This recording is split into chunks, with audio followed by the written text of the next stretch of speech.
আল্লাহর কোরআনের আইন চলবে। তো আল্লাহর বান্দারা কি বিরোধিতা করতে পারে?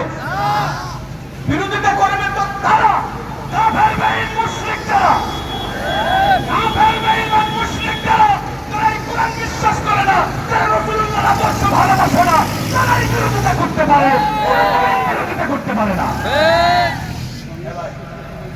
আল্লাহর কোরআনের আইন চলবে। তো আল্লাহর বান্দারা কি বিরোধিতা করতে পারে?